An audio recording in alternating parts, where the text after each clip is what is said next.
There is no such thing as a good SEL, which is still a lot of people say that. There's no such thing. In the 90s and early 2000s, you can't go into a school and say, hey, this is a new age religion. Obviously, you're not going to sell that.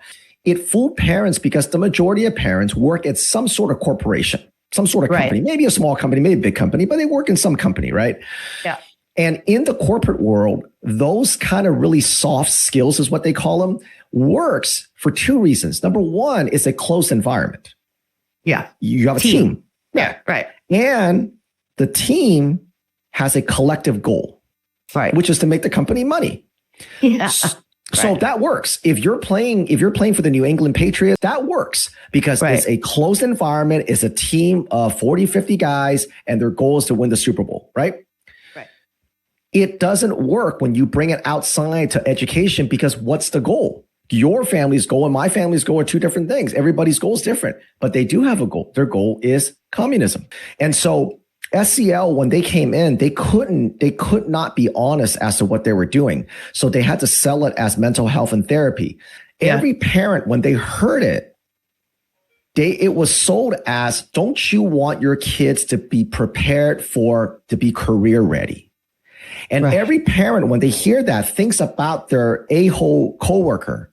Right. That doesn't have emotional intelligence, that can't collaborate, that have no self-awareness. And they're like, yes, please teach my child that so that my child doesn't grow up to be my a-hole coworker.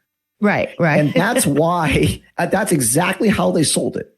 That's exactly how they sold it. And then they would use this phrase that they still use today anytime they want to drive some woke ideology or program into schools. They'll say, if a child's mental health is not good, they cannot learn. But they'll insert X, whatever X is. If the child's medical health is not good, they cannot learn, which is how they justify the medical centers in school, which is part of the community schools, which is what you're saying. It becomes this big hub. Right. Yeah. So SEL really changed. It's not a class. Most parents think it's just a class to manage your emotions because that's how the teachers sell it. But it is a complete systemic change of your schools. So what SEL did to your schools was it changed your schools from academic focus to emotion focus.